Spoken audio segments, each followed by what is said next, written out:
تقاته ولا تموتن إلا وأنتم مسلمون يا أيها الناس اتقوا ربكم الذي خلقكم من نفس واحدة وخلق منها زوجها وبث منهما رجالا كثيرا ونساء واتقوا الله الذي تساءلون به والأرحام إن الله كان عليكم رقيبا يا أيها الذين آمنوا اتقوا الله وقولوا قولا سديدا يصلح لكم أعمالكم ويغفر لكم ذنوبكم ومن يطع الله ورسوله فقد فاز فوزا عظيما أما بعد فإن أحسن الكلام كلام الله وخير الهدى هدى النبي صلى الله عليه وآله وسلم وشر الأمور محدثاتها وكل محدثة بدعة وكل بدعة ضلالة وكل ضلالة في النار. أيها الإخوة إخواني وأخواتي في الدين طلبة العلم rahimani wa rahimakumullahu jami'an. Alhamdulillah, dengan taufik Allah Subhanahu wa taala, pada subuh yang mubarakah ini Allah kembali melimpahkan kembali kenikmatan yang Allah Azza wa Jalla berikan kepada kita. Kenikmatan itu adalah tatkala Allah Azza wa Jalla memberikan hidayah kepada siratal mustaqim, hidayah di mana Allah Azza wa Jalla telah menyampaikan kita semua di atas nikmat Islam, nikmat sunnah, nikmat talabul ilmi, dan ini adalah jalan yang tiap hari Allah Subhanahu wa taala senantiasa perintahkan kepada kita untuk meminta kepada Allah Subhanahu wa taala di dalam doa-doa yang kita terus baca pada waktu kita salat. Ihdinas siratal mustaqim. Karena itu sudah menjadi sepantasnya dan seharusnya agar kita tidak menjadi orang-orang yang doa-doa kita tidak dikabulkan oleh Allah Subhanahu wa taala, di mana kita harus membangun doa ini di atas ilmu, di atas amal, seperti yang Rasulullah sallallahu alaihi wasallam berdoa kepada Allah Subhanahu wa taala, wa as'aluka ilman nafi'a wa na'udzubika min ilmin la yanfa' wa a'udzu bika min ilmin la yanfa' wa min qalbin la yakhsha' wa min nafsin la tasba' wa min da'watin la yustajabu laha. Rasulullah sallallahu alaihi wasallam ketika berlindung kepada Allah dari doa-doa yang tidak dikabulkan, diawali dengan berlindung dari tidak mendapatkan ilmu yang bermanfaat. Kemudian beliau melanjutkan berlindung kepada Allah dari hati yang tidak khusyuk. Dan kemudian beliau Rasulullah sallallahu alaihi wasallam berlindung kepada Allah dari jiwa, dari nafsu yang tidak pernah tenang. Doa yang kita panjatkan kepada Allah, yang kita minta kepada Allah ketika tidak didasari dengan jihad kita di dalam meraih ilmu yang nafi', ketika kita tidak dasari dengan ilmu yang bisa mengantarkan kekhusyuan hati kita, ketika kita tidak bangun doa-doa itu dengan ilmu yang meraihkan hati yang khusyuk dan kemudian meraihkan nafsu kita yang tumakninah, maka doa-doa kita tidak akan pernah dikabulkan oleh Allah Subhanahu wa taala. Maka ya ikhwah, Tidak henti-hentinya di kesempatan yang mubarakah ini kita selalu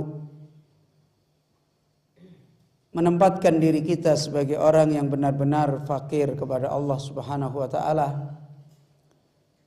Dan di kesempatan inilah kita kembali menempatkan wasilah agar kebaikan-kebaikan kita dikabulkan oleh Allah. Karena itulah di majelis ilmu ini, majelis untuk kita membangun perjalanan kehidupan kebaikan kita agar dikabulkan oleh Allah. Membangun ilmu yang nafi', ilmu yang meraihkan qalbun yang khusyuk, dan ilmu yang kemudian meraihkan nafsun yang mutmainnun.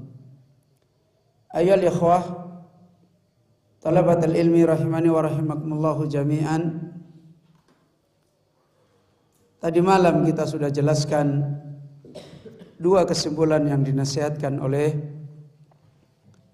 Syekh Muhammad Iyad Al-Abasi tentang berdaurnya kegagalan-kegagalan di dalam nikmat ilmu yang mulia. Apa yang pertama? La ya'rifuna tariqas sahih. Apa yang kedua? Wala yattakhiduna ilal mahiril khirrit.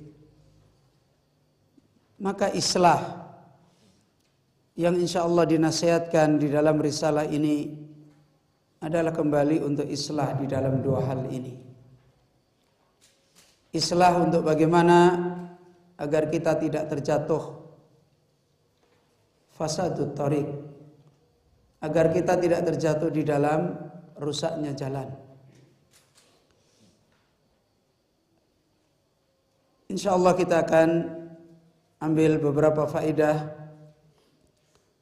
yang kita mungkin di kesempatan yang hanya beberapa waktu ini kita mencoba, mungkin tidak bisa kita baca semua ya, tapi kita ringkas beberapa faedah di mana penulis mengambil faedah mengawali dengan mengingatkan hakikat din kita. Itu hadis yang diriwayatkan oleh Tamim Ad-Dari. Dan hakikat kita menjadi orang-orang yang selalu kembali kepada din adalah orang yang selalu qabul dengan nasihat. Orang yang selalu menerima dengan nasihat. Lebih-lebih lagi di dalam masa-masa zaman kita mendapati banyaknya kegagalan-kegagalan di dalam perjalanan kita meraih nikmat yang mulia, yaitu ilmunya Allah Azza wa Jalla. Yaitu apa yang Rasulullah sallallahu alaihi wasallam nasihatkan, ad-dinun nasihah. Agama itu adalah nasihat. Qulna liman ya Rasulullah. Kita berkata kepada siapa nasihat itu wahai Rasulullah sallallahu alaihi wasallam? Lillahi wa li kitabihi wali rasulihi wali a'immatil muslimina wa ammatihim. Di halaman berapa di buku itu? Halaman 7. Nah. Kalau di buku saya halaman 29. Karena sudah diedit, antum kan masih seperti aslinya. Rasulullah sallallahu alaihi wasallam menasihatkan agama itu adalah nasihat. Ya. Dan ini menegaskan kepada kita bahwasanya orang yang punya agama adalah orang yang punya kepribadian qabul lil haq. Orang yang punya kepribadian membangun dirinya selalu membuka diri, menerima kepada kebenaran. Berusaha untuk menjadi orang yang sibuk berusaha menerima kebenaran.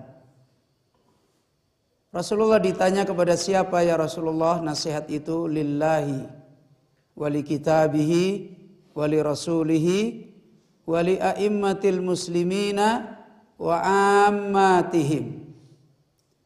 Nasihat untuk Allah, nasihat untuk kitab Allah, untuk Rasul Allah, untuk para pemimpin-pemimpin kaum muslimin, dan untuk seluruh orang-orang awamnya kaum muslimin. Hadis ini dinasihatkan oleh penulis, wa hadza hadisun adim, adimus sya'ni. Hadis ini adalah merupakan hadis yang isinya adalah adimus sya'an, besar urusannya. Wa alaihi madarul Islam, dan hadis ini adalah merupakan tempat porosnya Islam. Hakikat Islam itu ada apa tidak? Kembali kepada qabulul haq, kembali kepada menerima nasihat pada umat. Umat mau menerima nasihat, menerima kebenaran. Dan ini sehingga diterangkan oleh beliau dalam hadis yang lain, imaduddin wa qiwamuhu an-nasihah. Tiangnya agama dan qiwam, yang menjadi tegaknya agama, adalah nasihat. Ayo ikhwah, dari sini setelah beliau membawakan perkataan Imam An-Nawawi rahimahullah, maka beliau menasihatkan di halaman berikutnya, ya, satu halaman, kemudian halaman lagi di akhir sebelum beliau memulai, fantilaqan min hadal hadits sabiti anin nabiy sallallahu alaihi wasallam wa ta'liqi alaihi lil imami an-Nawawi, aradtu an ansahaka hubban laka wa isfaqan alaika wa khaitsu annaka salimus sadr wa tayyibun nafsi sahihul fitrati wuqafun inda hududillahi qabilun lin nasihati mumtasilun li amrillah aradtu lakan nasihata. Berdasarkan bertolak dari hadis ad-dinun nasihah, sebagaimana yang beliau bawakan ini dari Nabi sallallahu alaihi wasallam, dan bertolak dari taklid apa yang dinasihatkan Imam Nawawi rahimahullah, maka beliau menasihatkan saya di dalam risalah ini menginginkan untuk menasihati engkau dengan dasar cinta kepada engkau sebagai saudara muslim, dan dasar menyayangi engkau, cinta yang dibangun untuk memberikan kaidah, memberikan makna, memberikan landasan kehidupan yang selamat. Itulah cinta yang sebenarnya. Ya. Sebagaimana Al-Imam Ibnul Qayyim ketika memberikan nasihat, membandingkan cintanya seorang ibu dengan cintanya bapak kepada anak, dan membandingkan kembali cintanya seorang petani kepada tanaman. Petani yang punya akal, yang punya kaidah, dengan petani yang hanya mengandalkan perasaan, maka sangat beda. Karena hakikat cinta itu sendiri adalah kembali kepada sifat rahmat, dan hakikat sifat rahmat itu adalah kembali kepada isalul manafi. Bagaimana orang yang mencintai itu menyampaikan manfaat-manfaat kepada dia. Dan itu hakikat cinta yang sebenarnya. Seorang ibu ketika anaknya menangis, meminta makanan gula-gula misalnya, beda dengan seorang bapak ketika mendengar anaknya menangis meminta makanan gula-gula. Kata Ibnul Qayyim, maka ibu bagaimana yang penting anak ini diam. Maka apa yang diminta seringkali dikasih atau tidak dikasih. Kalau ibu melihat anaknya menangis, meraung-raung, minta gula-gula gitu, kecenderungannya dikasih apa enggak dikasih? Dikasih, carikan. Tapi kalau bapak, silahkan menangis sampai habis air matamu. Mana yang lebih mencintai anak ini? Bapak atau ibu dalam kasus ini? Gimana? Ibu. Berarti nggak paham kaidah tadi. Apa tadi kaidahnya mencintai itu? Memberi rahmat, isolul manafi. Apa itu? Menyampaikan perkara yang bermanfaat. Anak ini menangis, meraung-raung, minta gula-gula. Ibu ngasihkan, bapaknya enggak. Mana yang lebih mencintai? Bapaknya. Kenapa? Bapak memberi kaidah yang bermanfaat bagi dia. Sementara ketika memberikan gula-gula karena ibu kasihan. Daripada menangis terus, telinga saya sudah enggak kuat. Cuma dikasih gula-gula. Dan itu tidak memberi manfaat pada dia. Begitu pula seorang petani. Mana lebih menyayangi petani dengan tanaman? Tanaman menyayangi dirinya atau petani menyayangi dirinya? Mana lebih menyayangi? Tanaman mencintai dirinya, menyayangi dirinya, atau petani yang menyayangi dirinya? Duh, gimana ini? Tanaman kalau dia tumbuh, daunnya banyak, dia membiarkan dirinya enggak? Ya, dia membiarkan dirinya enggak daunnya banyak? Atau dia langsung menjatuhkan beberapa daun-daunnya? Loh ini kok enggak pernah lihat tanaman? Gimana? Tanaman kalau dia tumbuh daunnya banyak, apakah dia menjatuhkan daun-daunnya? Dia potong rantingnya sendiri begitu? Enggak ada kan? Tanaman kalau dia kebanjiran air yang begitu banyak, kira tanaman itu malah bersyukur atau malah dia keberatan? Gimana ini?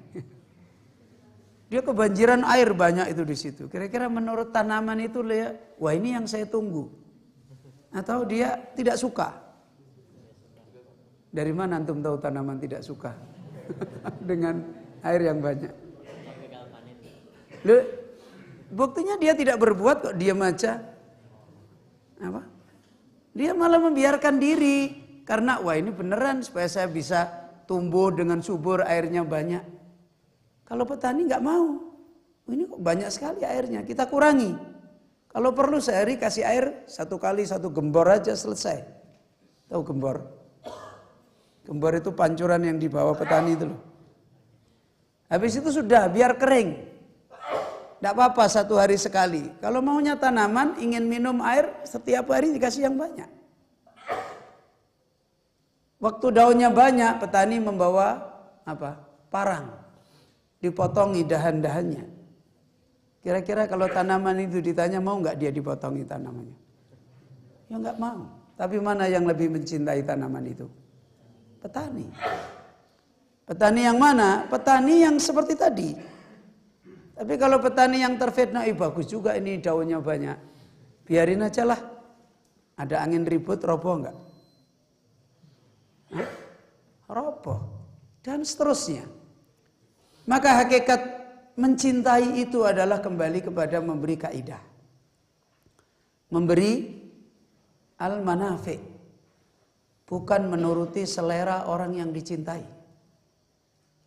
Maka beliau menasihatkan, karena keumuman nasihat itu kalau datang dari orang yang benar, nasihat itu muwafiqatun lil hawa atau mukhalifatun lil hawa. Mukhalifatun lil hawa. Nasihat itu kalau datang dari orang yang benar, selalu menyelisih hawa nafsunya yang dinasehati, bukan mencocoki hawa nafsunya yang dinasehati. Dan kecenderungan orang yang dinasehati umumnya gampang nerima nasihat atau menolak. Maka ayyuhal ikhwah, ini yang dinasihatkan oleh beliau. Beliau mengingatkan, saya memberikan nasihat ini dasarnya cinta kepada engkau dan kasih sayang kepada engkau. Dan beliau mengingatkan seharusnya bagaimana kita membangun menerima nasihat ini. Beliau menasihatkan wa khaisu annaka salimus sadr.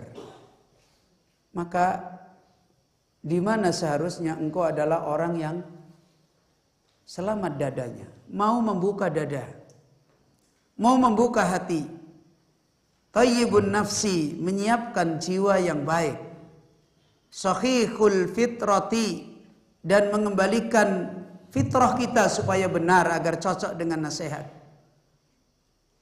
wuqafun inda hududillah, dan menjadi orang yang berhenti di sisi batasan-batasan Allah, qabilun lin nasihati, dan menjadi orang yang selalu menerima nasihat, mumtasilun li amrillah, dan orang yang selalu melaksanakan perintah Allah Azza wa Jalla. Ini orang yang akan menerima nasihat. Ini orang yang akan menilai nasihat itu adalah mahal. Yang akan menilai nasihat itu adalah emas yang dia kejar. Karena itu beliau aradtu lakan nasihah, ketika beliau berkehendak memberikan nasihat, beliau kembalikan sikap kita yang harus kita tanamkan pada diri kita. Ayo ikhwah, lebih-lebih lagi kita ingatkan dalam masalah persoalan ilmu, di mana Rasulullah sallallahu alaihi wasallam ketika mengkaitkan persoalan ilmu adalah begitu juga Allah Azza wa Jalla ketika mengkaitkan persoalan ilmu adalah persoalan yang terkait dengan penyakit. Ya. Salah satunya adalah persoalan yang terkait dengan amrad.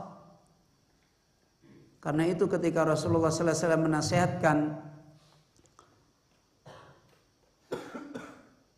ala inna sifa al-ayyi as-su'al, ingatlah sesungguhnya obat sifat. Kalau Nabi sallallahu alaihi wasallam menyebutkan obat berarti berkenaan dengan apa? Penyakit, ya kan? Ala inna sifa al-ayyi, ingatlah sesungguhnya obatnya orang yang tidak tahu. Jadi bicara ilmu adalah bicara sifat. Sifat al-ayyi as-su'al.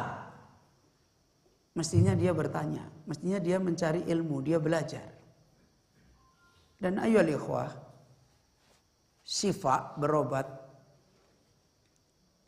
dengan mardun penyakit itu adalah perkara yang lebih cenderung menggunakan sikap manusia, lebih cenderung menggunakan akal atau lebih cenderung menggunakan perasaan. Coba antum lihat orang-orang yang berurusan dengan sakit dan berurusan dengan obat. Di sini ada Pak Dokter, ada juga Bu Dokter, ada. Ya. Coba lihat muamalah dokter dengan orang yang sakit. Dokter itu lebih banyak menggunakan kaidah atau perasaan? kaidah. Tapi orang yang sakit lebih banyak menggunakan apa? Perasaan. Ya. Antara obat antara penyakit ini sesuatu yang membentur. Tabiat orang sakit itu selalu menolak dan kaidahnya pakai perasaan. Maka ya ikhwah, dari sini kita memahami terkait dengan masalah ilmu adalah masalah-masalah yang banyak penyakit. Sehingga apa yang tadi malam kita nasihatkan begitu berdaur berulang kerusakan-kerusakan di dalam ilmu ini karena persoalannya memperbaiki ilmu itu adalah berkaitan dengan penyakit-penyakit di dalam ilmu. Maka ya ikhwah, apa yang insya Allah akan dinasihatkan oleh beliau ini mudah-mudahan kita bisa menyiapkan diri kita meskipun banyak hal yang mungkin membentur dengan keadaan-keadaan kita. Tapi itulah obat. Itulah sifat yang menjadikan kita semua menjadi orang-orang yang mendapatkan sehat, keselamatan. Terutama di dalam kita menempuh jalan berobat. Beberapa hal yang sangat penting diingatkan oleh beliau kembali kepada pribadi kita di dalam jalan ini. Maka beliau mengatakan nasihati tatalakhasu fi umurin. Maka nasihatku telah menjadi teringkas, telah menjadi teringkas, yang menjadi talkhis, menjadi ringkasan di dalam beberapa perkara. Beberapa perkara yang sangat mendasar diringkas oleh beliau, ditalkhis oleh beliau tentang persoalan nasihat ini. Al-awwal ihdar minat tasadduri qabla ta'ahhuli fahuwa afatun fil ilmi wal amali. Kama ukhaddiruka minar riya'i fi talabil ilmi wal wa'di wad da'wati wa qasdi tasadduri wasyuhrati wa ilaju dalika as-sidqu wal ikhlasu.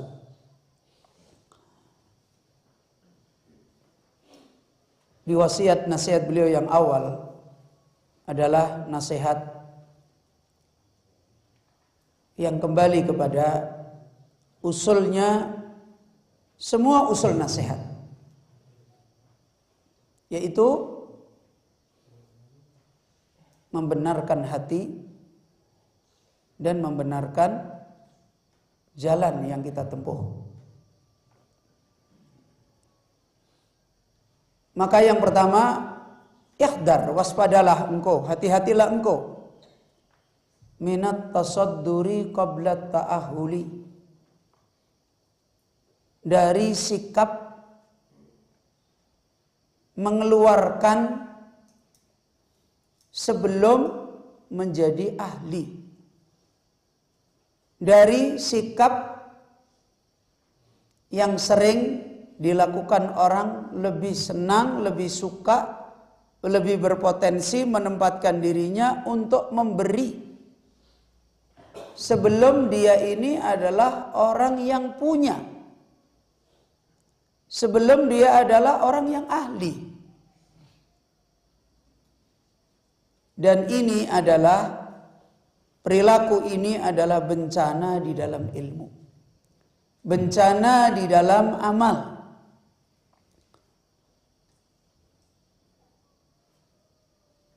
Sebagaimana aku memperingatkan kepada kalian, kepada engkau, dari kerusakan riya, amal-amal yang tujuannya rusak. Fi talabil ilmi, di dalam talabul ilmi, di dalam belajar. Wal wa'di, di dalam memberikan nasihat. Wad da'wati, di dalam mengajak, berdakwah, menyampaikan, memanggil orang kepada agama Allah. Wa qasdi tasadduri wasyahrati, dari berupa tujuan untuk menjadi orang yang memberi, menjadi narasumber. Tujuan orang yang di dalam ilmu adalah bagaimana dia menjadi fokusnya kepada orang yang bagaimana dia memberi, bagaimana dia menjadi orang yang menyampaikan, dan akhirnya tujuannya tidak lebih menjadi orang yang terkenal. Ayo ikhwah, dua masalah ini begitu sederhana disampaikan di dalam nasihat ini. Namun masalah ini adalah masalah yang adimah. Syekhul Islam Ibnu Taimiyah di dalam kitab beliau Aqidah Wasithiyah, setelah beliau membawakan dalil-dalil tentang beriman kepada Allah dari kitab Allah Azza wa Jalla yang sangat banyak,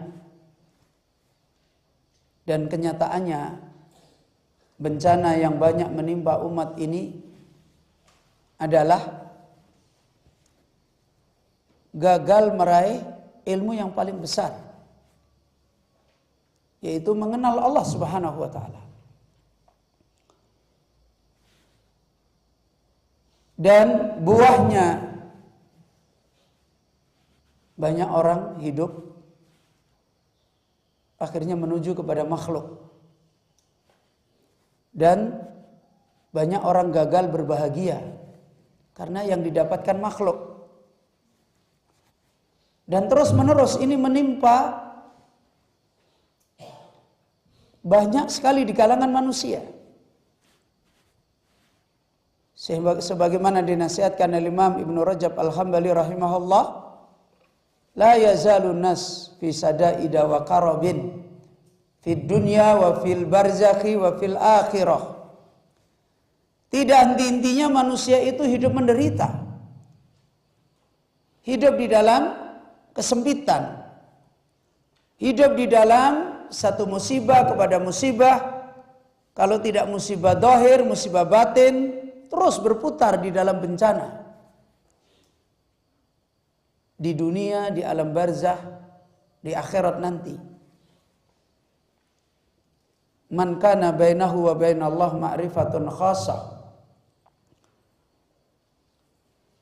Siapa yang antara dia dan antara Allah punya ilmu mengenal Allah yang khusus, kafahullahu, Allah menjamin dia tidak akan mengalami seperti itu. Kesimpulannya, banyak kesengsaraan ini adalah buah dari kegagalan punya ilmu yang khusus antara dia dengan Allah. Di satu sisi, ilmu ini adalah ilmu yang paling besar di dalam Al-Quran. Allah Azza wa Jalla berbicara tentang dirinya, dengan Allah berbicara tentang sholat, tentang wudhu, tentang zakat, tentang kisos. Mana lebih banyak di dalam Al-Quran? Allah berbicara tentang apa? Tentang dirinya. Tapi tidak henti-hentinya manusia itu bicara politik sampai sedalam-dalamnya, dibicarain banyak, dia bisa ngomong. Bicara wudhu sampai berbicara perselisihan ulama. Soal wudhu ada bicara dari subuh sampai jam 12 malam. Pendapat ini, pendapat ini, pendapat ini. Menurut saya begini, menurut dia begini. Sampai pening kepalanya. Tapi begitu diajak, coba terangkan tentang Allah, nggak bisa ngomong. Itu kan miskin namanya. Ya. Bicara soal dakwah kayak dia pejuang 45 itu.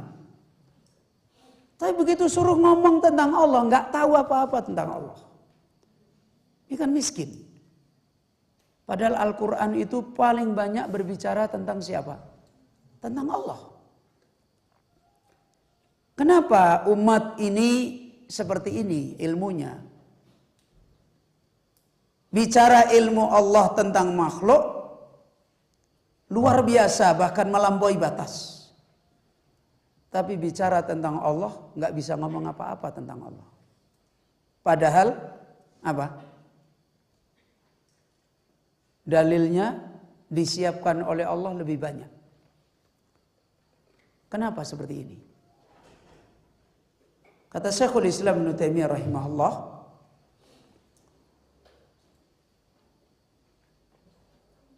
beliau mengingatkan setelah membawakan dalil-dalil yang banyak tentang mengenal Allah, ayat seperti ini di dalam Al-Quran banyak.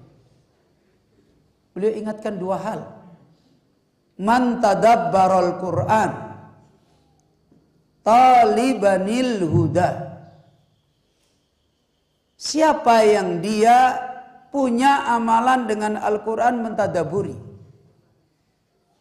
berarti membenarkan jalan dia memahami Al-Quran. Yang kedua, talibanil huda. Apa? Dia adalah orang yang tujuannya betul.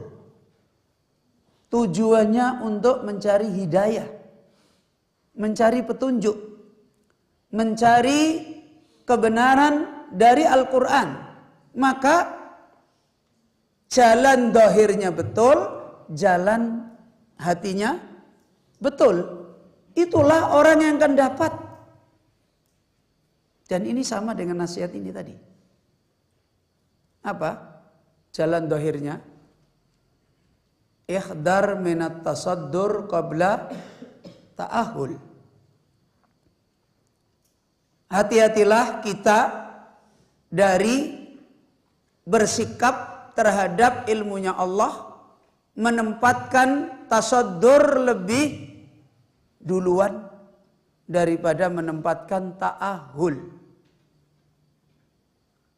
Tasaddur lebih duluan dia prioritaskan, sementara ta'ahul dia sia-siakan.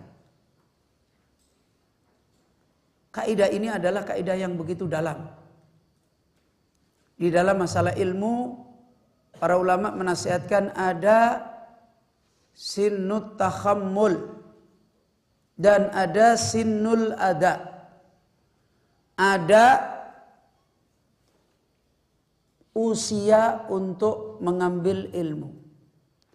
Dan ada usia ada. Apa itu ada? Menyampaikan ilmu. Selama ini menjadi perhatian nggak bagi kita? Sekarang kalau kita ditanya, hari ini usia kita ini usia tahammul atau usia ada? Hah? Usia kita sekarang ini usia tahammul atau usia ada? Tahammul. Usia-usia kita hari ini dengan kondisi kita yang seperti ini, secara umur, secara akal, ya, secara ilmu, usia kita ini usia tahammul. Tapi banyak orang tidak mementingkan tahammul. Usia kita ini adalah bukan usia ada, bukan usia apa? Mengeluarkan ilmu. Tapi yang terjadi kadangkala malah justru kita lebih mementingkan apa? Lebih mementingkan ngomongin orang tentang ilmu. Dan ini fasadut thoriq. Kelirunya jalan kita. Ya. Mungkin timbul pertanyaan, loh kalau gitu apa kita nggak boleh menyampaikan? Lain menyampaikan, lain ada. Menyampaikan biqadril hajah, sesuai dengan kebutuhan dan sesuai dengan kaidah-kaidah menyampaikan, tidak masalah. Tapi kita tidak menempatkan diri sebagai orang yang tasaddur, orang yang menjadi narasumber. Apa yang kita tahu dan ada hajat, ada kebutuhan, kita sampaikan dengan kaidah-kaidah menyampaikan.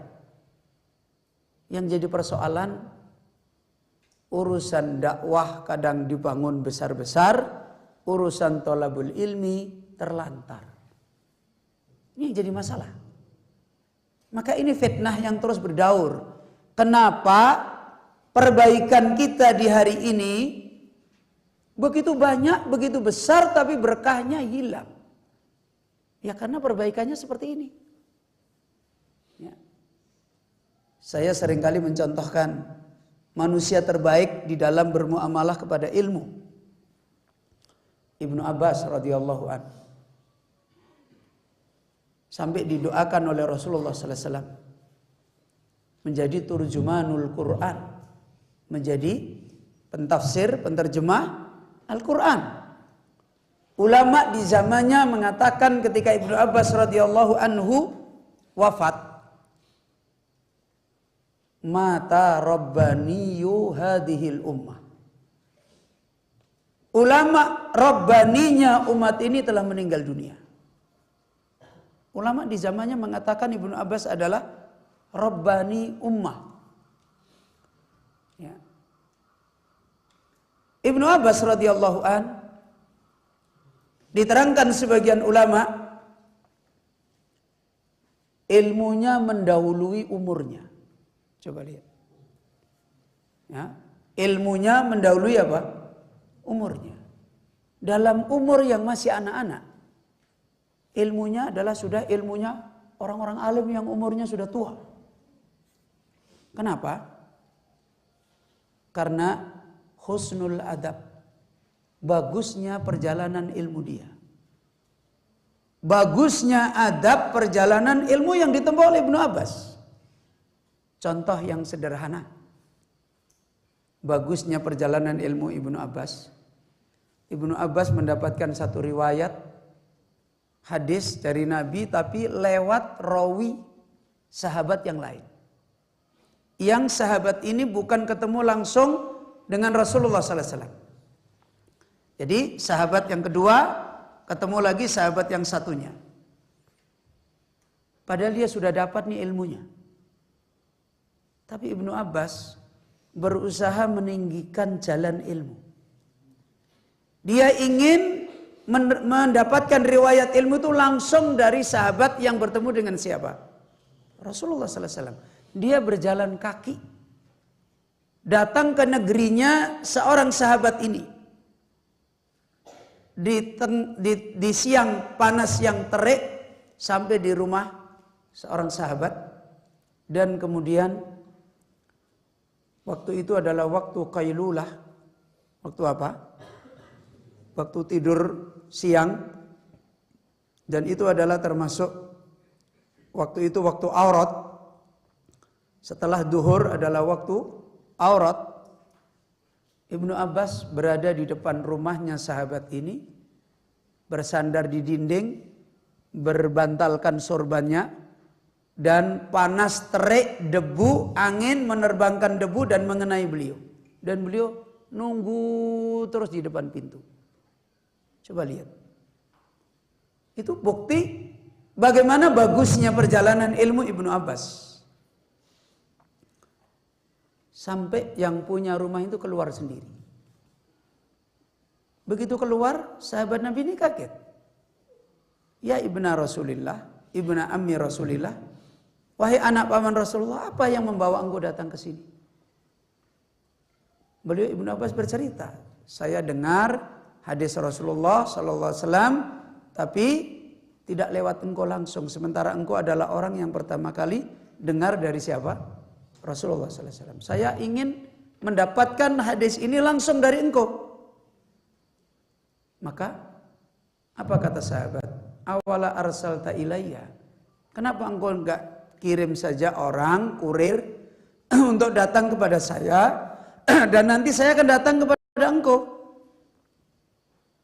Apa jawaban Ibnu Abbas? Ana akhakku an atika. Saya lebih pantas datang kepada engkau. Coba, ini husnul adab, bagusnya jalan beliau.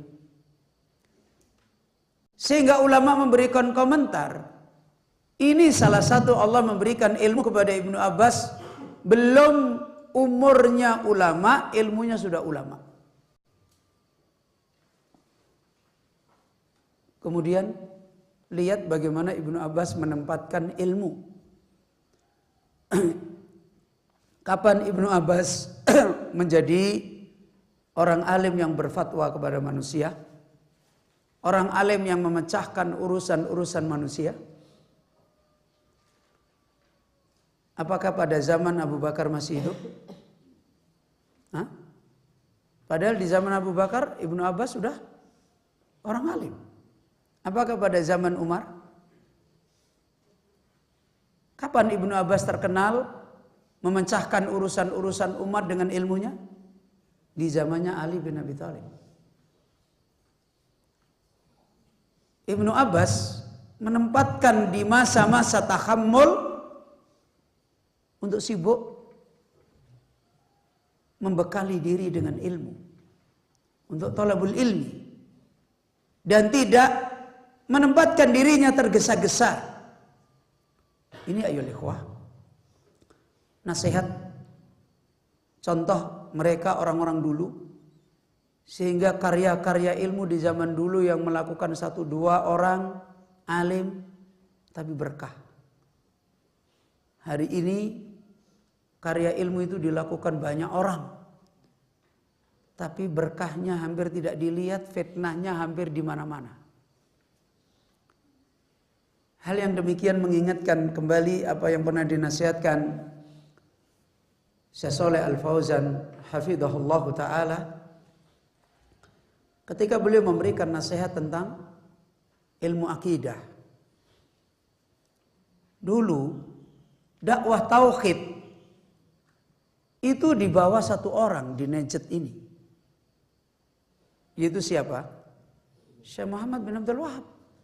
Yang bawa itu orang yang diusir sana, diusir sini. Cuma sendirian, gak ada yang bela, gak ada yang nolong. Diusir sana, diusir sini. Tapi dakwah itu berkah. Allah menolong, Allah memberikan keberkahan. Sampai menjadi wasilah berdirinya kerajaan Saudi Arabia.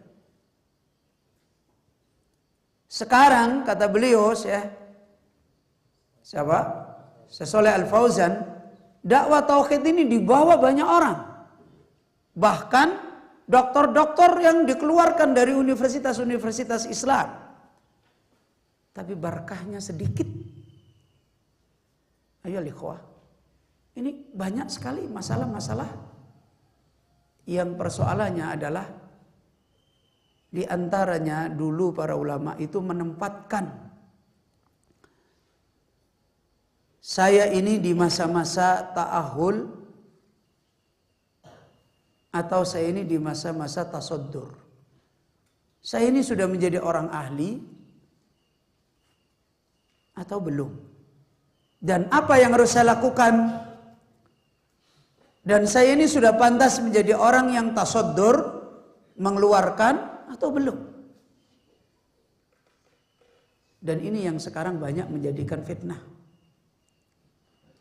Menjadi bencana di dalam ilmu, menjadi bencana di dalam amal. Yang terakhir di dalam kitab ini yang disebut oleh beliau Syekh Abdul Aziz As-Sadkhan, Al-Fawda fi Talabil Ilmi. Terjadinya kekacauan di dalam masalah menuntut ilmu. Tidak benarnya jalan. Ya. Ayo ikhwah, hal yang demikian ini sebagaimana di dalam kaidah usul yang dinasihatkan para ulama, man istajala asy-syai'a qabla awanihi uqiba bi khirmanihi. Siapa orang yang suatu perkara mengambil dia tergesa-gesa qabla awanihi, sebelum waktunya, qabla awanihi, sebelum waktunya, uqiba bi khirmanihi, maka dia akan ditimpakan dengan kegagalannya. Ditimpakan dengan kegagalannya. Dan sudah cukup banyak yang tadi malam kita contohkan. Niat-niat besar, bukan cuma lagi baik. Niat-niat besar yang ada pada umat, pada generasi Islam, generasi muda hari ini, berhenti seumur jagung. Sudah cukup banyak pelajaran seperti ini. Maka sepantasnya kita menerima nasihat ini dan memperbaiki untuk membenarkan ittiba kita di dalam ilmu, untuk membenarkan thariqah kita di dalam ilmu. Dan begitu banyak sekali para ulama menerangkan masalah ini.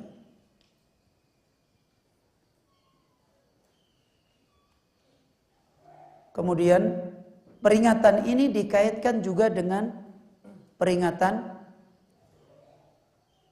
rusaknya tujuan. Dan ini usul dari siratun mustaqim, jalan yang lurus. Sebagaimana beliau menasihatkan, sebagaimana aku ingatkan kalian, aku peringatkan kalian dari riya, dari potensi hati yang tujuannya bergeser, bukan mencari ridha Allah tetapi menyeberang ke makhluk, dilihat, didengar, dan urusan ilmu, urusan nasihat, urusan dakwah, urusan menyampaikan kebenaran, itu potensi riyanya adalah potensi yang paling besar. Potensi sum'ah, potensi untuk dapat manfaat-manfaat dari makhluk, itu potensi yang sangat besar. Ya. Karena karya ilmu, karya yang dibutuhkan seluruh manusia. Karya yang secara tabiat pasti dinaikkan oleh Allah, pasti diangkat oleh Allah. Urusan ilmu didengar orang, ditahu orang, pasti nggak ada urusan ilmu tersembunyi. Dan ini potensi banyak berkaitan dengan masalah pergeseran tujuan. Manfaat segera datang, disanjung orang, dipuji orang. Ini manfaat yang paling cepat membawa emosional hati manusia. Terus diberi hadiah oleh orang, diberi ini, diberi ini, diberi ini. Sementara di dalam kaidah dhahir, ya kita tetap manusia. Yang namanya perut lapar ya tetap butuh apa? Makan. Ya, yang namanya manusia disanjung, ya tabiatnya pasti suka atau tidak suka? Suka. Ya. Yang namanya manusia dikasih hadiah baju, dikasih hadiah motor, mobil, ya umumnya manusia mau atau tidak mau? Mau. Dan potensi ini terus ada terus terkait dengan masalah ilmu. Bagaimana kita bisa membendung potensi ini? Untuk tidak menggeser menjadi kerusakan di dalam hati. Dan ini persoalan besar aja ikhwah. Sehingga beliau, yaitu Syekh Abdul Razak bin Abdul Muhsin Al-Abad hafizahullah ta'ala, di dalam beberapa nasihat beliau menasihatkan dalam muhadarah beliau ketika beliau memberikan nasihat pada para penuntut ilmu di kota Madinah terkait dengan nasihatnya Syekh bin Baz kepada para thalabatul ilm di Jami'ah Madinah. Setelah beliau Syekh bin Baz memberikan nasihat panjang lebar kepada penuntut ilmu untuk mereka memahami masalah ilmu ini adalah masalah yang punya di satu sisi punya ketersinggungan besar kepada Allah Azza wa Jalla. Ilmu adalah nikmat adimah, nikmat hati, ibadah yang besar, dan di mana ibadah ini urusannya adalah ikhlas. Ya. Dan bencana ketidakikhlasan di dalam ilmu sudah disenyalir, diperingatkan oleh Rasulullah sallallahu alaihi wasallam. Fannar annar annar. Bahkan di dalam hadis yang menerangkan manusia pertama yang dilemparkan ke dalam neraka, salah satunya adalah orang yang telah mendapatkan nikmat ilmu. Namanya besar dengan ilmu. Hidupnya habis dengan ilmu. Tetapi menjadi orang yang pertama dibuang di neraka. Di mana dia punya kegagalan? Kegagalan dia adalah dalam urusan hatinya. Dan tidak tanggung-tanggung. Karena Allah Azza wa Jalla sudah mengingatkan di dalam masalah amalan. Apalagi amalan ilmu. Nikmatnya para anbiya. Allah sudah mengingatkan. Ana agni syuraka. Saya itu tidak butuh tandingan. Saya itu tidak butuh tandingan, tidak sekutu-sekutu. Man amila amalan asyraka ma'i fihi. Siapa yang dia beramal dan dia menyekutukan, membuat tandingan bersamaku di dalam amal itu. Ghairi, pada selain aku, taraktuhu. Aku biarkan dia.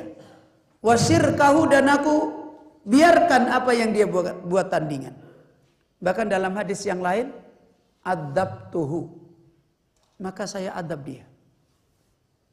Ini sudah ketentuan Allah. Ketersinggungan yang diperingatkan oleh Allah, jangan coba masuk di dalam masalah kerusaknya ikhlas.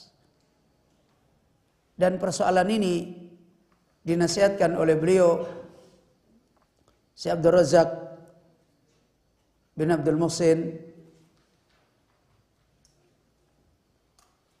Niyatul mar'i fiha qad yadkhuluha ma yadkhuluha, qad yatlubu al-ilma riya'an, wa qad yatlubuhu sum'atan, qad yatlubuhu min ajli suhrati, qad yatlubuhu li aghradin katsiratin jiddan. Kata beliau Syekh Abdul Razak, urusan ilmu adalah urusan ibadah. Sebagaimana ibadah-ibadah yang lain, bahkan ibadah yang besar. Niyatul mar'i fiha, dan tujuan niat yang ada pada seorang di dalam masalah ibadah selalu masuk apa yang terus menerus masuk ke dalam hati. Ya, selalu banyak fenomena-fenomena yang masuk di dalam hati. Seperti riya, seperti sum'ah, seperti terkenal. Ini paling gampang masuk di dalam masalah ilmu. Dan seperti tujuan-tujuan yang banyak. Potensi orang dengan ilmu, potensi paling cepat dalam masalah ini. Potensi terkenal paling cepat. Potensi untuk bisa dapat apa-apa cepat. Ya. Apalagi kalau sudah kelihatan punya ilmu yang banyak dan sebagainya, cepat sekali. Sehingga akan banyak ini masuk di dalam hati seorang penuntut ilmu. Karena itu beliau menasihatkan, Syekh Abdul Razak memberikan peringatan, walihada min ahammil muhimmati allati yanbaghi ala talibil ilmi ayyuna biha inayatan mustamirrah.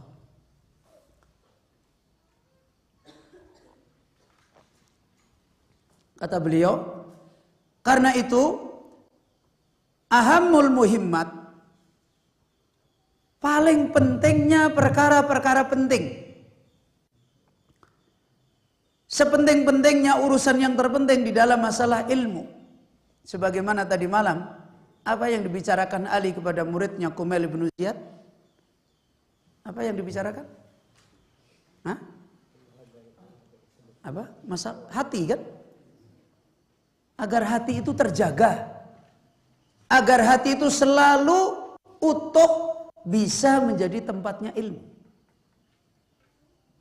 Dan di antara persoalan hati yang paling besar yang akan mengawal bisa menjadi wi'a, tempatnya ilmu, adalah kalau hati itu selalu bersih, ikhlas, tidak dikotori dengan kerusakan-kerusakan di dalam niat. Itu yang dinasihatkan Ali bin Abi Thalib, sehingga beliau Syekh Abdul Razak menasihatkan perkara yang paling pentingnya, perkara yang seorang penuntut ilmu harus ayyu'niya biha, memperhatikan, menjaga tentangnya. Dan penjagaan ini, kata beliau Syekh Abdul Razak, inayatan mustamirratan, perhatian yang tidak boleh berhenti. Inayah, perhatian yang tidak boleh berhenti, tidak boleh istirahat. Setiap nafas kita, seorang yang punya urusan dengan ilmu, dia harus selalu melihat masalah ini, tidak boleh berhenti, yaitu ayyukhlisan niyata, untuk terus bekerja memperbaiki bersihnya niat, untuk terus bekerja menjaga supaya perkara-perkara zahir yang terus ada di dalam persoalan-persoalan ibadah, lebih-lebih lagi ilmu, jangan sampai masuk ke dalam hati menjadi fitnah. Kenapa ayo ikhwah? Kok kita tidak cukup hanya satu kali aja berniat selesai? Enggak. Ya. Makanya menjaga niat itu ada niat yang menjadi ketentuan rukun syaratnya amal, dan ada niat yang menjadi diterimanya amal. Sekarang kalau orang sholat, dia harus berniat nggak pada waktu takbiratul ihram? Berniat kan? Niat ini masuk dalam ketentuan apa? Rukunnya salat. Nah, ya kan? Masuk rukunnya salat kan? Tapi apakah cukup dia dengan berniat begitu? Saya berniat salat duhur untuk Allah, di saat dia takbiratul ihram, salatnya qabul? Belum tentu. Ya. Itu niat di dalam rukun amal. Beda niat di dalam qabulul amal. Niat di dalam diterimanya amal adalah sepanjang amal itu niat harus dijaga. Ya. Sepanjang perjalanan amal, niat harus dijaga. Lebih-lebih lagi ketika potensi kerusakan niat datang. Orang tidak bisa nyantai-nyantai. Saat potensi riya muncul, potensi sum'ah muncul, potensi akhirat datang semua, tujuan-tujuan dunia bermunculan, itu tidak bisa kita santai-santai. Hati harus berjihad. Harus berjihad. Harus mengeluarkan obatnya, mengeluarkan vaksinnya, mengeluarkan semua. Bentengi hati. Nggak bisa ngandalin dari awal tadi saya sudah berniat ikhlas. Nggak bisa.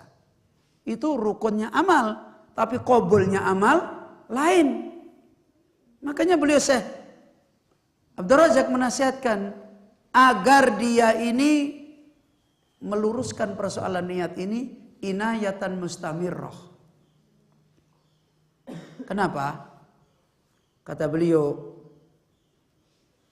waliya'lam annahu sayuhajimuhu riya'u wa sum'atu wal aghradul ukhra satuhajimuhu baina waqtin aw akhara.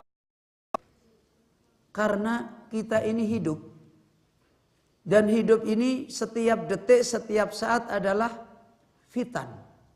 Apa? Fitnah, bala. Dan perjalanan kita di dalam hidup ini sudah dikhabarkan oleh Nabi SAW jauh-jauh, kita akan dikepung dengan fitnah. Dan fitnah itu nggak akan berhenti datang. Baik fitnah kubro, atau fitnah sughra. Fitnah kubra adalah fitnah syahwat, syubhat yang merusak datang kepada agama kita. Itu nggak pernah berhenti. Belum lagi fitnah sughra.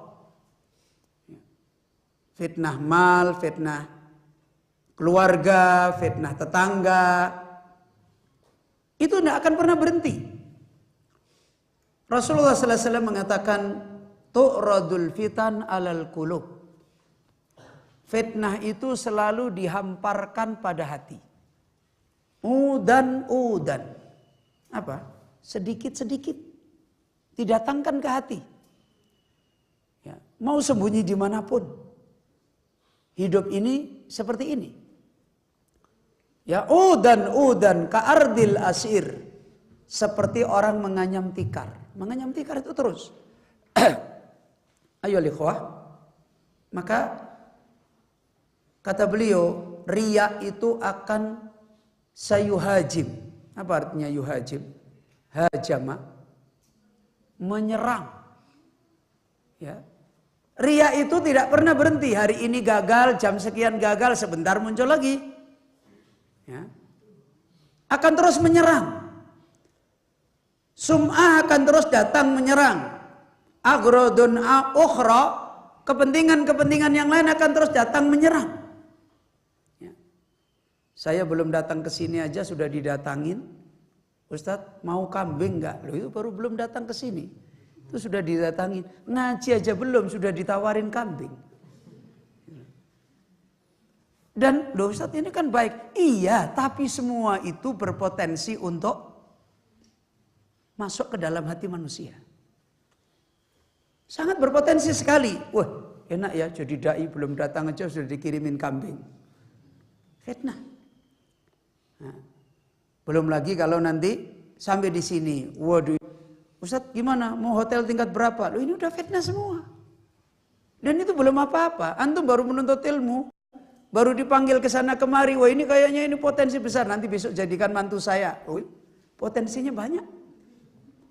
Sum'ah, riya, tujuan-tujuan dunia itu setiap saat itu mengintip kita. Akan menyerang kita, masuk di dalam hati kita. Sayuhajimuhur riya was sum'a wal aghrad al ukhra. Dan beliau mengatakan satu hajimuhu baina waqtin wal ukhra. Akan terus menyerang antara waktu dan antara waktu yang lain dan terus tidak akan berhenti. Karena itu apa yang dinasihatkan oleh beliau? Ahammul muhimmat, seorang yang berurusan dengan ilmu harus punya inayatan mustamirrotan. Punya perhatian, penjagaan, kepentingan yang tidak boleh berhenti. Untuk ayukhlisun niyata fi talabil ilmi. Ayo ikhwah fiddin rahimani wa rahimakumullah jami'an. Hal yang demikian ini kita kembali melihat tentang masalah potensi hati manusia. Al-Imam Ibnul Qayyim mengingatkan annahu la yazalu yadribu ala sahibihi. Tidak ada anggota tubuh kita yang paling berpotensi setiap saat ya banyak berbuat, banyak meronta, banyak berbicara, banyak melakukan kecuali hati manusia. Hati manusia itu anggota tubuh yang setiap saat paling berkepentingan dengan pemiliknya. Ya.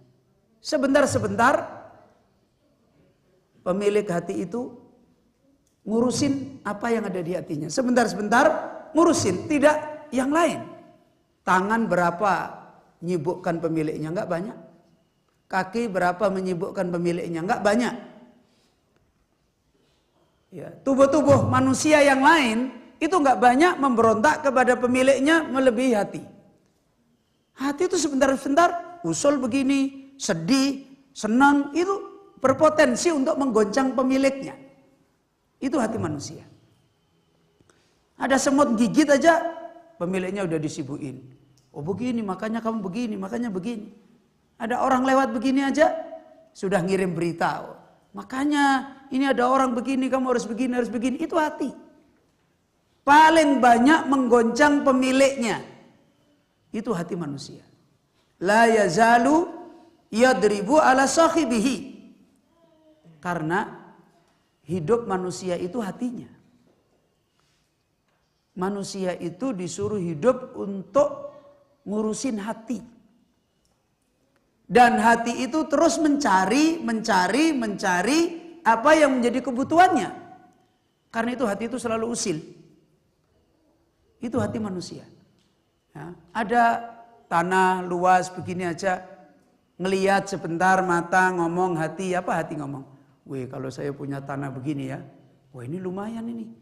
Nah, ngomong lagi. Ketemu apa lagi nanti ngomong. Ya. Sehingga kalau hati itu gagal, kacau. Kalau hati itu berhasil, baik. Makanya Nabi mengatakan, insaluhat saluhal jasad. Kalau hati itu lurus, baik, semua menjadi baik. Tapi begitu hati bermasalah, hati sakit, hati rusak, semua jadi nggak karu-karuan. Karena itu ayyuhal ikhwah, benar apa yang dinasihatkan oleh beliau Syekh Abdul Razak. Kepentingan kita untuk meluruskan hati itu menjadi persoalan yang sangat mendasar. Beliau menasihatkan secara lebih rinci, di dalam hati manusia itu ada persoalan-persoalan yang terus menuntut pemiliknya. Pertama, faqah. Hati itu selalu kelaparan, selalu haus, dan nggak pernah berhenti. Kebutuhan hati untuk makan itu beda dengan kebutuhan lambung kita untuk makan dan minum. Kebutuhan lambung kita untuk makan dan minum, coba aja suruh kasih makan 3 piring, sudah nggak akan dia makan itu. Tapi hati, kalau nggak ketemu, terus memberontak. Kalau ketemu, kita juga terus disuruh naik. Apa itu kebutuhan hati? Bagaimana hati itu ketemu dengan Allah? Bagaimana hati itu baru tenang, baru puas, baru nyaman kalau dia bertemu dengan tujuannya, yaitu Allah Subhanahu wa ta'ala. Dan itu pun kalau dia sudah ketemu akan terus mengajak kita untuk menikmati. Begitu rusak, ya sudah rusak semua. Itu keadaan hati. Dia akan haus. Begitu tidak ketemu makanan sesungguhnya, akan makan yang lain. Dan akan menjadi orang yang tamak yang luar biasa. Karena itulah dalam beberapa hal ada orang menyampaikan, Ustadz, orang korupsi kok sampai triliunan itu kenapa? Itu yang korupsi bukan perutnya. Kalau perutnya berapa dia muat? Ya. Kalau itu kebutuhan dohirnya berapa dia dapat? Enggak banyak tubuhnya itu dapat. Tapi kalau hati itu sudah haus dan hati itu sudah tidak bisa lagi ketemu tujuannya, dikasih dunia berapapun akan bergolak. Berhentinya kalau sudah ketemu tujuannya yang sempurna, yaitu siapa? Allahu Rabbul Alamin. Sementara makhluk itu tidak ada yang sempurna. Makanya sensitif sekali hati ini. Kebutuhan hati, faqah, itu harus dijawab. Dan hati nggak bisa dikasih kebutuhan yang tidak punya sifat sempurna, nggak bisa. Kalau kita paksakan, kita masukkan, itu jadi fata morgana, menipu. Makanya nggak pernah dia berhenti. Disanjung orang 1 kali berhenti puas? Enggak. Disanjung orang seluruh Indonesia nggak puas. Disanjung orang seluruh dunia nggak puas. Karena itu kegoncangan yang terjadi pada hati. Nanti kalau dia hatinya bersih dari itu baru tenang. Ini yang pertama di dalam hati, faqah. Yang kedua di dalam hati dinasihatkan Ibnul Qayyim, sa'sun. Sya'thun, hati itu selalu gaduh, nggak bisa mengerucut, nggak bisa menyimpulkan kepada satu kesimpulan. Gampang sekali taqallub. Sumiyal qalbu qalban likasrati taqallub. Hati dinamakan dengan bahasa Arab qalbun karena dia banyak apa? Banyak terbalik-balik. Disuruh tenang sebentar itu nggak bisa, susah. Sebagaimana dicontohkan karis seperti bulu yang ada di gurun Sahara. Angin yang kecil saja terbang nggak dia? Terbang geser. Itu hati manusia. Dan ini persoalan menjaga seperti ini nggak mudah, ayo ikhwah. Nggak mudah. Ya. Menuntut ilmu itu waktunya panjang, bukan cuma daurah sebulan, seminggu, mondok 5 tahun, 10 tahun, nggak cukup. Ya. Dan pergolakan ini panjang. Yang dibutuhkan kita adalah bagaimana kita memiliki qalbun yang mukhlis. Adapun ilmu nanti akan dibimbing oleh Allah. Selama hati kita ini masih pantas menjadi hati yang diisi oleh ilmu. Ya. Perjalanan ilmu ini masih jauh. Sampai kita bertemu dengan Allah. Tidak cukup hanya hari ini kita ambil semua, nggak cukup. Nggak cukup. Maka justru bagaimana hati kita ini hati yang besar. Hati yang terjaga. Kalau hati ini terjaga, dohirnya banyak rintangan saja, insya Allah dimudahkan oleh Allah. Tapi kalau hati itu tidak terjaga, dohirnya kita diberi kemudahan saja, yang terjadi gagal. Itu hati kalau tidak terjaga. Maka kondisi hati kita itu selalu sya'thun, kacau. Nggak bisa mapan dalam satu urusan. Sebentar berubah, sebentar berubah. Sebentar berubah. La yalummuhu. Nggak bisa dikumpulin. Hati itu nggak bisa dibuat mengumpul satu mapan, itu sulit. Kecuali kalau ikhlas. Yang bisa ngumpulin keikhlasan dia. Ya. Yang bisa ngumpulin hati untuk mengerucut, mengarah kepada satu tujuan, ditekuni dengan tenang, dengan kuat. Itu kalau diberi kenikmatan ikhlas. Ya. Diberi kenikmatan ikhlas. Begitu dia tidak mendapatkan kenikmatan ini, diarahin ini beda lagi, berubah. Diarahin ini berubah lagi. Disuruh belajar menekuni satu cabang ilmu dengan sabar, udah, ini saya udah nih, ganti lagi. Akan kasratut tanakul. Akan banyak pindah, ganti. Dan kalau orang sudah seperti ini, tidak akan dia bisa ditolong oleh Allah mendapatkan ilmu. Kemudian yang ketiga kata Imam Ibnul Qayyim, kondisi hati adalah fihi mardun. Hati itu tempat bersarangnya penyakit-penyakit berat. Tempat bersarangnya penyakit-penyakit kegagalan manusia. Sebagaimana hari ini bangsa kita menyimpulkan terjadinya kekacauan-kekacauan. Apanya yang rusak coba? Yang disimpulkan sekarang ini. Apanya? Kalau bahasa ilmu dunianya apa? Hah? Integritas, ya. Kepribadian kan? Kepribadian orang itu di mana? Hah? Di hatinya kan? Saya sering sampaikan. Orang-orang pakar ilmu sekarang ini, negarawan, kalau berbicara persoalan-persoalan umat dalam bidangnya, ada yang salah nggak? Nggak ada yang salah, pakar semua kok. Dokter, nggak ada yang salah. Begitu dia, apa istilahnya kalau pemaparan dalam ilmu itu? Hah? Kalian kan mahasiswa kan? Apa istilahnya? Hah? Kalau kita menyampaikan ilmu untuk dijadikan, ditonton, disosialisasikan supaya oh betul akurat apa enggak?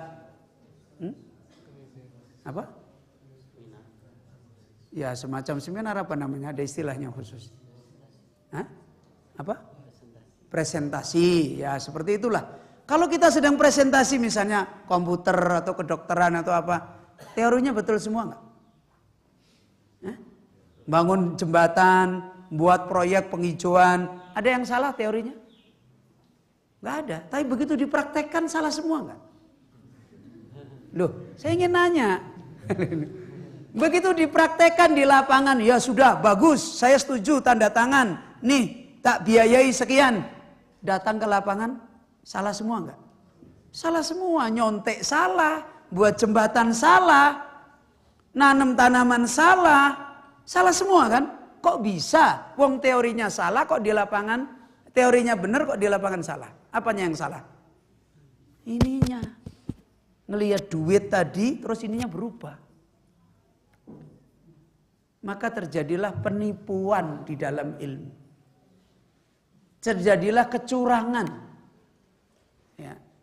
Ini yang diterangkan dan ini belum pernah ada definisi ilmu yang memasukkan ini. Ada nggak? Antum kalau bicara ilmu, dalam filosofi ilmu apapun, definisi tidak curang itu masuk nggak? Masuk nggak? Pernah diterangkan dalam filsafat. Ilmu itu termasuk di dalamnya tidak curang, gitu ada? Nggak ada. Makanya nggak pernah bisa baik. Beda dengan ulama ketika menerjemahkan ilmu. Ilmu itu harus kembali kepada ahlinya, harus dengan bahasa yang benar, harus dibangun dengan akhlak yang jujur. Itu ilmu. Ya, itu ilmu. Dan ini ayolah ikhwah. Orang sementara ini ketika berbicara tentang ilmu, profesor pembangunan, profesor dokter, profesor jalan, profesor ini, ilmunya benar semua. Diangkat, begitu diangkat yang terjadi rusak. Kenapa? Karena tidak memasukkan perbaikan hati di dalam definisi ilmu. Dan ini yang pincang. Ini yang disebut dengan sekuler di dalam ilmu. Karena itu semua persoalan ilmu begitu dipraktekkan nggak benar. Karena kaidah ini tidak masuk. Dan siapapun orangnya, di dalam tubuhnya ada hatinya enggak? Ada hatinya enggak? Ada. Ada hawa nafsunya enggak? Ada. Semua itu ada. Sehingga enggak bisa dipungkiri. Orang, lu ini bagus lulusan terbaik. Iya, lulusan terbaik dalam bidang ilmu ini. Hatinya baik enggak?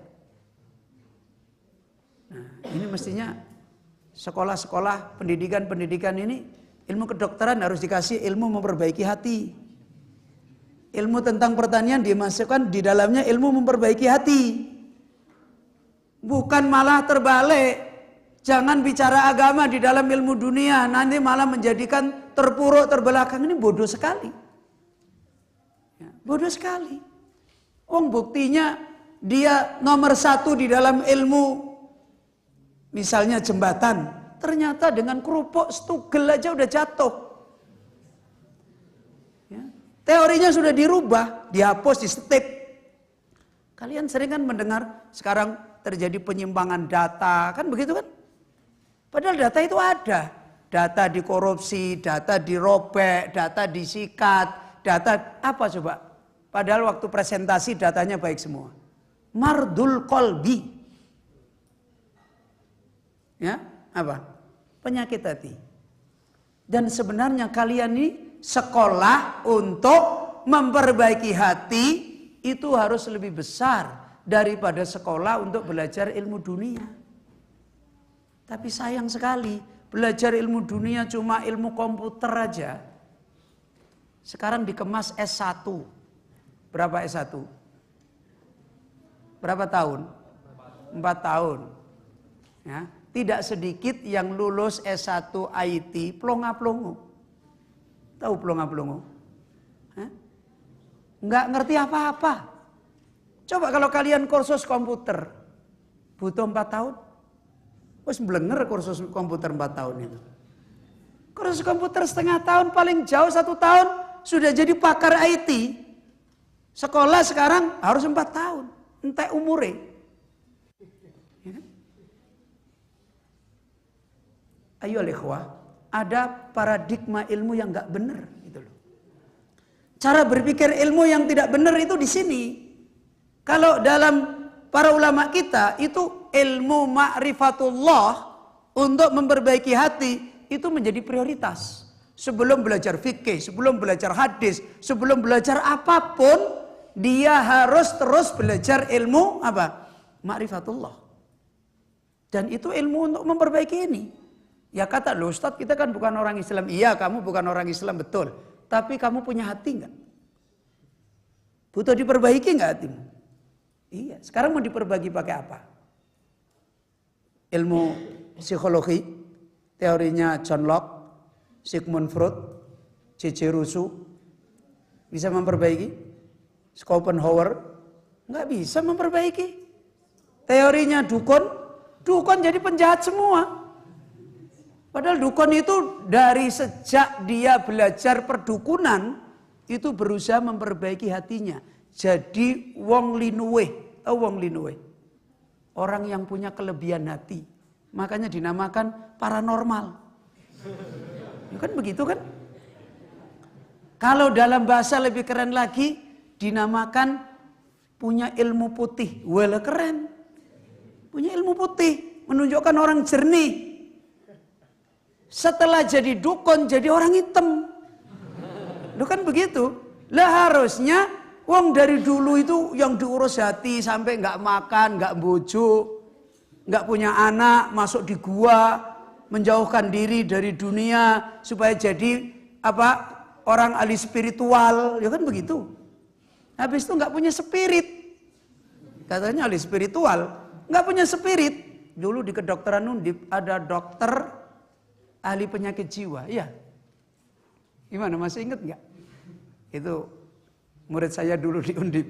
Ada dokter ahli penyakit jiwa mati dicekek sama paranormal. Loh iya. Iya betul ya dulu ya. Gara-garanya dokter penyakit jiwa ini ingin belajar ilmu lebih jauh tentang kejiwaan. Bergurunya sama paranormal ini. Akhirnya dia dibunuh mati. Diambil hartanya, dibunuh mati. Loh itu puncaknya orang memperbaiki hati dengan ilmu perdukunan. Padahal ilmu perdukunan ini lebih banyak ilmu yang cenderung metafisika kalau kerennya sekarang kan. Ya betul. Ilmu perdukunan tuh bahasa barunya kan ilmu metafisika kan begitu kan. Namanya keren-keren jadi fakultas metafisika. Keluarnya paranormal. Loh, itu tujuannya kan untuk memperbaiki hati kan. Supaya jadi orang yang bisa punya spirit. Bisa memberi apa-apa yang tidak tahu. Bisa mengarahkan. Ternyata jadi perusak. Sekarang mau diperbaiki pakai apa coba? Hati ini mau diperbaiki pakai apa? Mau kemana? Mau pakai torikotnya kebatinan yang diistilahkan dengan istilah ilmu putih. Pakai torikot. Pakai syariat, torikot. Kemudian apa lagi? Makrifat. Kemudian hakikat. Mau pakai itu. Puncaknya tidak ada lagi syariat. Puncaknya jadi mursyid yang istrinya bisa 100. Loh saya tahu ada pimpinan jamaah torikot yang ada di daerah Sulawesi. Namanya torikot Halwatiyah. Padahal kalau dipikir pemimpin torikot itu kan biasanya kehidupan hatinya. Kalau nasihati tentang hati, tentang jauh dari dunia, luar biasa kan. Itu di Sulawesi, rumahnya dari emas. Loh kok malah tambah gila dunia? Ya kan begitu. Istrinya lebih dari 100. Loh ini? Loh katanya punya hati. Saya punya murid. Putri, akhwat. Ibunya ikut jamaah itu. Nah, orang yang ikut itu nanti dapat syafaat di hari kiamat. Melalui pimpinannya. Nanti kalau sudah balik, dia harus dibaiat sama pimpinan torikot ini. Dalam rangka supaya dia nanti dibimbing menuju jalan yang baik di dalam imannya. Lah, syaratnya baiat itu harus tidur satu tempat tidur dengan pemimpinannya ini.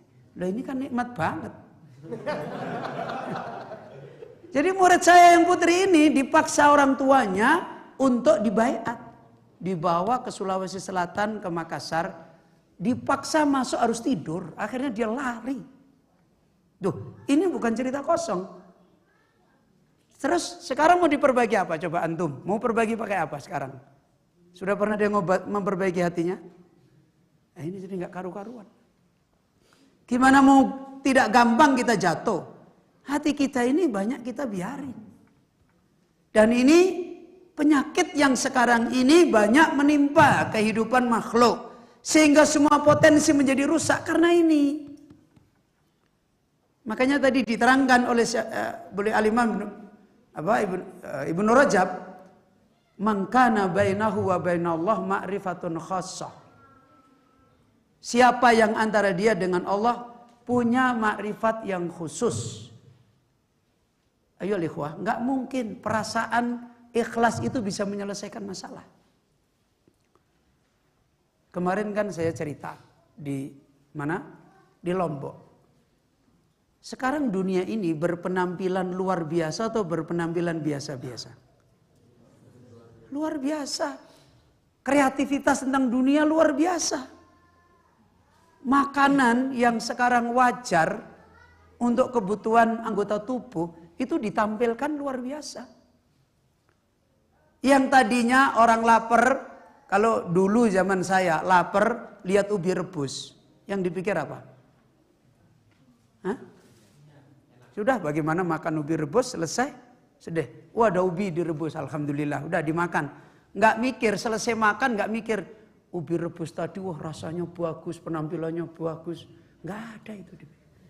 Hari ini kita lihat makanan, habis kita makan, pergi, diskusi makanan itu masih sehari. Warungnya, penjualnya, pelayannya, itu masuk di pikiran tuh sehari. Kemudian menguasai hati, besok kita harus ke situ lagi. Besok kita harus ke situ lagi. Kalau perlu kita ajak masal. Semua peserta daurah kita bawa ke sana. Biar rame. Loh, itu soal makanan itu loh. Sekarang itu masuknya ke hati luar biasa. Lah terus dibendung pakai apa ini? Miskin. Ayo ikhwah. Makanya habis potensi kita ini. Gampang jatuh. Gampang tergelincir. Ini 3 hal. Tidak cukup seorang hanya punya ilmu global mengenal Allah. Nggak cukup. Karena nggak akan bisa nyembuhin penyakit. Nggak akan bisa ngumpulin hati menjadi satu. Tidak akan bisa memenuhi kehausan hati. Nggak bisa. Itu yang dinasihatkan Syekhul Islam Ibnu Taimiyah. Orang yang punya iman mengenal Allah global, adanya iman seperti tidak adanya. Tidak akan bisa berpotensi. Maka ayo ikhwah, ini apa yang kita ambil faidah di pertemuan subuh kita pagi hari ini terkait dengan persoalan nasihat yang sangat mendasar yang dinasihatkan oleh beliau penulis untuk kita membenarkan tasaddur, membenarkan tarik di dalam mengambil ilmu. Kita menempatkan diri apa yang aulawiyat sekarang kita, kemudian secara dohir dalam perjalanan ilmu. Yang kedua hati kita, apa yang aulawiyat, apa yang muhimmat yang harus kita bangun. Dan ini bukan kerja sembarangan. Ayo ikhwah, antum ketika membaca surat Al-Fatihah dalam doa antum, ghairil maghdubi alaihim, apa artinya? Hah? Al-maghdub apa artinya? Hah? Orang yang dimurkai. Menyimpang gak dari siratan mustaqim? Menyimpang. Walad dhalin apa artinya? Orang yang sesat. Menyimpang gak siratan mustaqim? Menyimpang. Secara khusus ulama sebagian menerangkan siapa yang dimaksud al-maghdub? Raisnya siapa? Al-Yahud. Siapa yang dimaksud ad-dhalin? Raisnya An-Nasara. Apa fasadul Yahud? Apa kerusakannya Yahudi di dalam agama? Hah? Fasadul iradah. Apa? Fasadul iradah fil ilmi. fasad, rusak, tujuannya dia. Hatinya yang rusak di dalam ilmu. Apa kerusakannya An-Nasara? Fasadut tasawwur. Rusaknya pemahaman dia di dalam ilmu. Yang dia tempuh itu tidak sesuai dengan kaidah ilmu. Maka penyimpangan dari segala penyimpangan kembali kepada dua kerusakan ini. Kerusakan jalan dohir dan kerusakan tujuan yang ada di hati. Karena itu siraton mustaqimah itu kembali kepada lurusnya, terjaganya iradah, tujuan yang ada di hati. Dan kedua, terjaganya lurusnya thariqah, kaidah yang ada pada dohir. Karena itulah Rasulullah SAW diberi sifat oleh Allah dengan dua sifat. Apa? Ma dhalla sahibukum wa ma ghawa. Beliau Rasulullah SAW ma dhalla, tidak apa? Tidak tersesat, tidak dhalin, tidak fasadut tasawwur, fasadut tariq. Kemudian wa ma ghawa. Beliau Rasulullah SAW tidak menyimpang. Itu fasad apa? Fasadu qalb, fasadul iradah. Dan karena itu Allah ketika menjanjikan pertolongan juga kembali kepada suksesnya dua persoalan ini. Yaitu Allah menerangkan wa ja'alna minhum a'immatan yahduna bi amrina apa? Lamma sabaru. Yang kedua, wa kanu bi ayatina yuqinun. Sabaru, kata para ulama, a'la maratibil amal. Paling puncaknya orang telah menempuh tingkatan amal. Dan ini menunjukkan sidqul iradah, benarnya tujuan dia. Sehingga dia kena musibah pun tidak berubah. Sehingga dia menjalani perintah yang taat pun sabar. Sehingga dia meninggalkan larangan pun sabar. Ini menunjukkan dia sidqul iradah, benarnya tujuan dia. Kemudian wa kanu bi ayatina yuqinun, dan mereka adalah orang yang yakin. Yakin kata para ulama a'la maratibil ilmi. Orang yang telah menempuh ilmu dan meraih pada puncaknya kaidah ilmu. Dan ini menunjukkan sidqut tasawwur, benarnya pemahaman dia, benarnya jalan yang dia tempuh. Dua hal ini usul di dalam islah, usul di dalam perbaikan, usul di dalam nasihat. Dan dua hal ini juga kalau terbengkelai, ini juga usulul fasad, pangkalnya kerusakan. Terjadinya penyimpangan, kerusakan, kegagalan kembali kepada dua usul ini. Karena itu Al-Imam Ibnul Qayyim di awal-awal kitab Ighatsatul Lahfan beliau menasihatkan, dulu para salafus saleh setiap kali beliau menempuh urusan agamanya, seberapapun urusannya, selalu mengoreksi dua persoalan ini. Lima wa kaifa. Apa itu lima artinya? Hah? Lima untuk apa? Berarti kaitannya dengan apa ini? Kaitannya dengan apa? Iradah, ya, tujuan. Betul nggak ini tujuannya? Untuk apa? Lima, untuk apa? Dibetulkan betul-betul, dijaga persoalan ini. Dari awal, di tengah perjalanan, setelah selesai. Makanya kata Ibnul Qayyim, muhasabah itu ada tiga. Muhasabah qoblal amal, muhasabah asna'al amal, muhasabah ba'dal amal. Para salafus saleh itu selalu mengoreksi, menjaga di awal mulai, di tengah perjalanan, di akhir setelah mengerjakan. Itu dijaga. Kemudian wa kaifa, dan bagaimana dia mau beramal. Ini berarti berbicara tentang apa ini? Thariq. Berbicara tentang jalan. Berbicara tentang kaidah yang dilakukan berdasarkan ilmu yang yakin apa tidak. Ayo ikhwah, ini dua nasihat yang sangat mendasar yang dinasihatkan oleh beliau, yang semoga Allah Azza wa Jalla membukakan hati kita untuk melihat persoalan ini bukan cuma sekedar apa yang hari ini kita dengar, Tapi mari kita bawa persoalan ini di dalam perjalanan kita.